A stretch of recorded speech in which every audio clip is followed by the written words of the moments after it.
Counting of ballots continues following a fair and peaceful polling in Ghazipur City Corporation elections.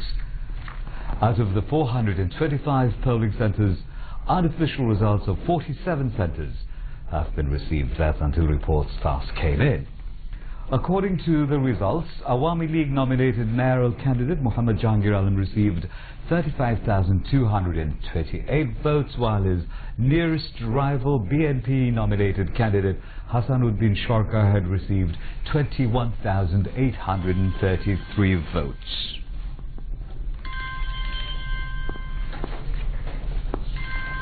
Meanwhile, the Election Commission expressed satisfaction over the peaceful voting in the Ghazipur City Corporation polls. Secretary of the Election Commission Secretariat Helaluddin Ahmed said this at the press briefing at Agargaon Nirbachan Bhavan in Dhaka today.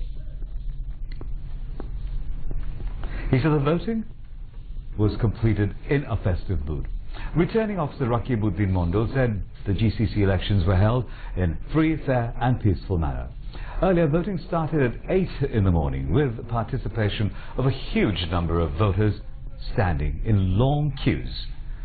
Awami League Mayor candidate Jahangir Alam cast his vote at Kanaya Government Primary School Centre at 8:15 in the morning, while BNP's Hasanuddin Sarkar cast his ballot at Boshiruddin Academy Centre. A total of 345 candidates, including 7 for mayoral posts, 254 for councillor posts, 83 for reserve posts for women, are contesting the polls. 67 executive magistrates and 19 judicial magistrates are performing their duties in the City Corporation area. A total of 29 platoons of the Border Guards Bangladesh have been deployed in Ghazipur.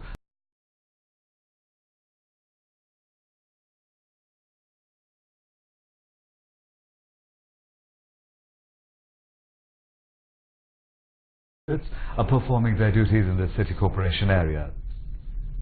A total of 29 platoons of the Border Guards Bangladesh have been deployed in Ghazipur.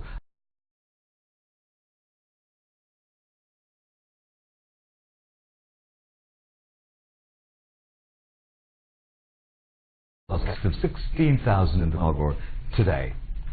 After the meeting, Planning Minister A.H.M. Mustafa Kamal briefed a report that he said of the approved 14 projects, 8 were new and 6 revised. The approved projects are the Bangladesh Railway Rolling Stock Operations, a development of 684 flats for the government officials and employees in 9 multi-story residential buildings instead of the 11 dilapidated buildings situated at the CGS colony in Agrabad, Chattogram. Construction of a 15-story building at the existing location of Bangladesh.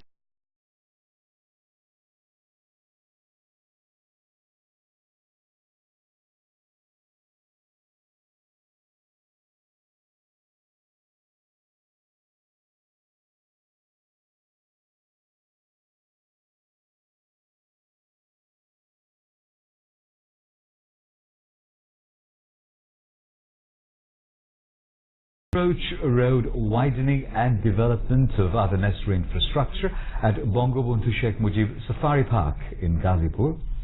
Establishment of 4 textile institutes, balancing modernization, rehabilitation and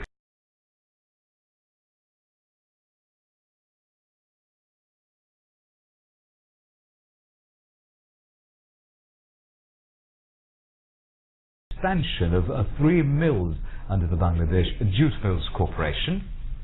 Power supply through establishing solar panels in the remote areas in Chattogram hill tracts. Updating district highway to due standards and width, Mansingh zone. Updating district highways to due standards and width, Gopalganj.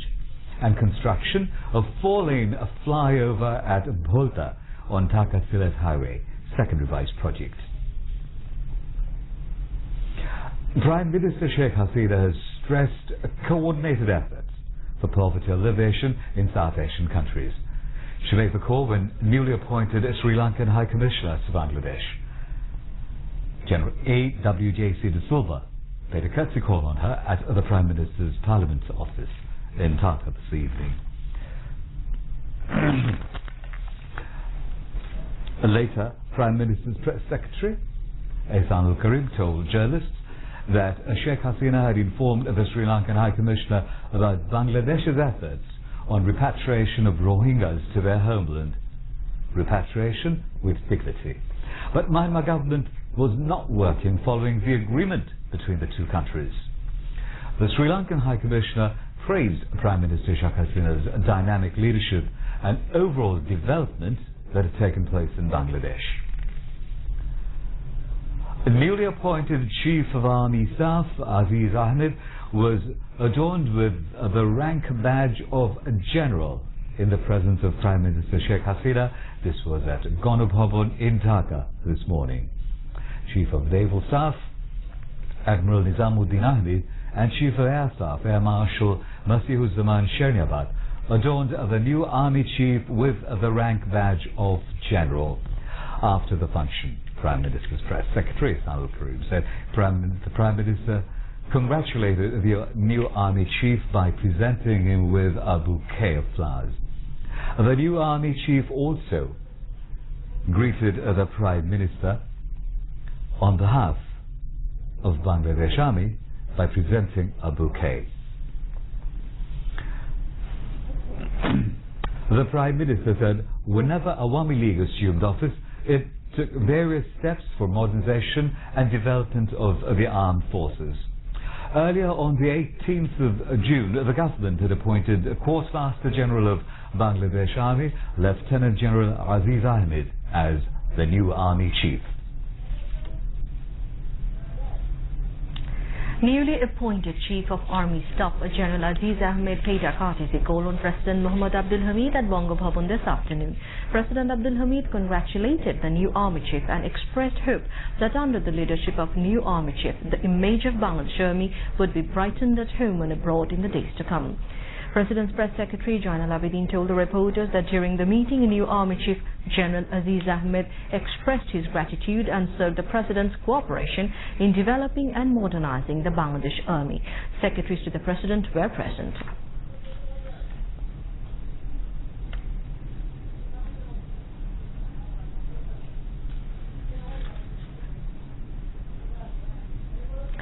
Newly appointed 18 judges of the High Court Division of the Supreme Court made a courtesy call on President Mohammad Abdul Hamid at the Darbar Hall of Bongo Bhavan today.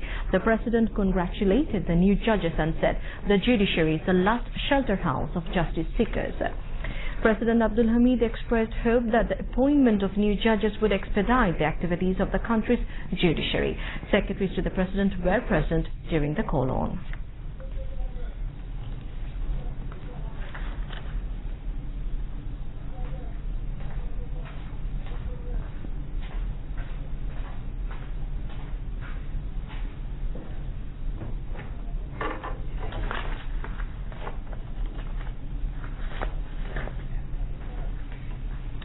A total of 20,767 criminals have been arrested in 15,333 cases during the ongoing anti-drug drive as government adopted zero-tolerance policy against illegal drugs. Home Minister Asaduzzaman Khan informed this in the Sanshad session while replying to a tabled question in the Parliament. Earlier, the sitting of the House resumed in the afternoon with Speaker Dr. Shirin Sharmin Chaudhry in the chair today. Replying to a question, Home Minister told the House that a total of 26,59,807 pieces of yaba have been recovered in the anti-drug drives. At the same time, 1,289 persons have been sentenced in different terms. Asaduzzaman Khan told the House that regular drives were conducted by updating the list of yaba traders across the country. He further said that a draft of Drug Control Act 2018 was enacted to bring the godfathers and patronizers of drug under law. Replying to a question, Foreign Affairs Minister Abul Hassan Mahmood Ali told the Parliament that 18 Bangladeshi missions were opened abroad during the tenure of the present government. In response to a question, State Minister for Chattogram Hill Tracts Bir Bahadur Ushaishin told the House that there were 8,52,540 people of small ethnic group, while 61,449 Bengalis among 16,13,989 people are living in the three hill tract areas. Meanwhile, Religious Affairs Minister Principal Mutir Rahman placed the Hindu Religious Welfare Trust Bill 2018 and Social Welfare Minister Rashid Khan Menon placed the Children Amendment Bill 2018 in the Parliament. The bills were sent to the concerned parliamentary standing committees for further scrutiny. Later, a general discussion was held on the proposed budget for 2018 to 2019 fiscal. Participating in the discussion, the members of the parliament told the House that the previous budgets of the present government were implemented. The people of the country are getting benefits of these budgets, they added. Members of the parliament told the Jatiya Sangsad that every budget was realistic. As a result, the development of the country is being continued. Deputy Speaker Fazlur Abimia also presided over the session. Finance Minister Abul Mal Abdul Muhid has said that budget for 2018 to 19 fiscal will be passed in the Parliament on Thursday. He told this to the journalist at his ministry at the Secretariat today. The minister also said that finance bill of the 2018 to 19 fiscal will be presented before the Parliament tomorrow. He said the proposed budget will play a vital role in marching the country toward progress and prosperity.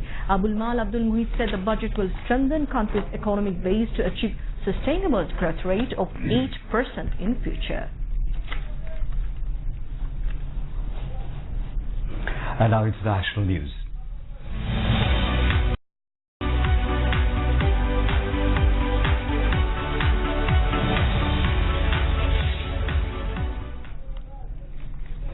The European Union and Canada have imposed sanctions on 7 senior military officials of Myanmar, including the general in charge of the operation accused of driving more than 7 lakh Rohingya Muslims into Bangladesh. The 7 face asset freezes and are banned from travelling to the EU after the bloc extended an arms embargo and prohibited any training of or cooperation with Myanmar's armed forces. The US has strongly supported the sanctions against the 7 military officials. One of the officers sanctioned by the EU, Major General Mong So, had already been sanctioned by the United States last December. He is responsible for the atrocities and serious human rights violations committed against the Rohingya people. The Myanmar Army said in a statement that he had been fired from the military for underperforming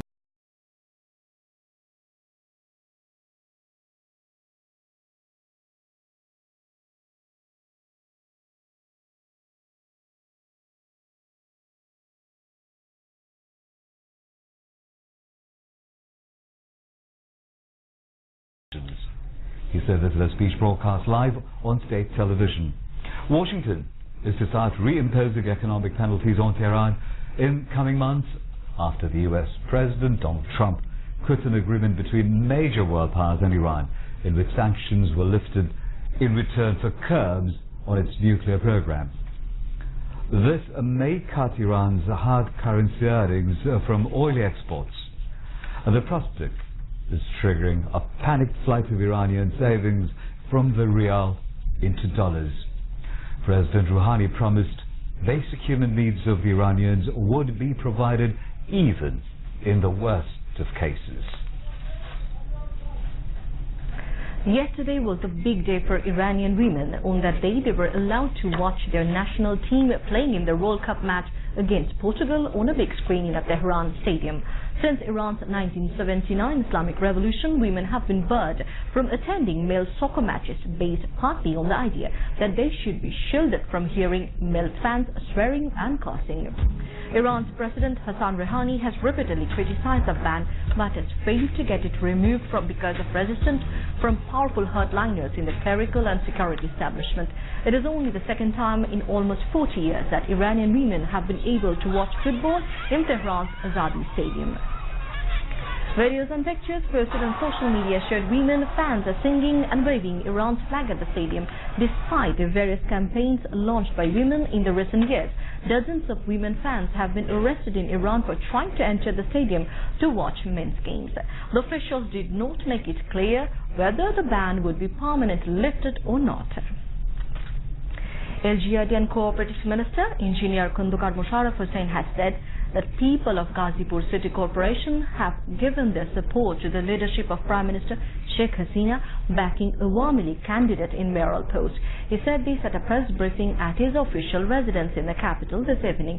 Replying to a query, the LGRD minister said BNP is trying to make a free, fair and peaceful election questionable. Health and Family Welfare Minister Mohammad Naseem has said Sheikh Hasina implemented the dream of Mother of Martyrs Jahanara Imam through executing a number of verdicts of International Crimes Tribunal. He said this while addressing a discussion meeting of Ekattorer Ghatok Dalan Nirmul Committee at the Engineers Institution in the capital today. Advisor to the organization, Professor Ajoy Roy, chaired the discussion, which was also addressed by its president, Professor Shahriar Kabir.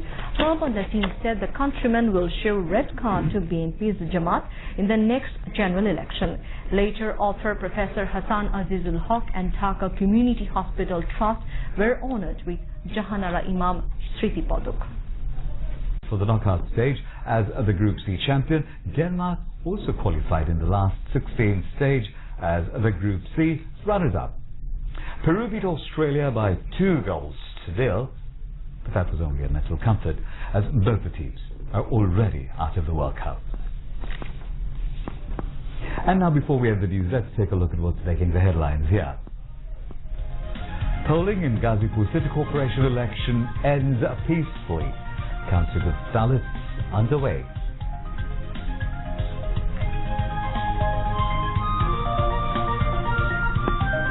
ECIDC approves 14 development projects costing over 16,000 crore taka. Railways get 3,500 crore taka to replace old rolling stocks. Budget for next fiscal to be passed next Thursday. Finance Bill 2018-19 will be tabled tomorrow, says Finance Minister at press briefing. European Union and Canada impose sanctions on 7 Myanmar generals for violating human rights in the Rakhine State. US strongly supports move. And in a do-or-die match, Argentina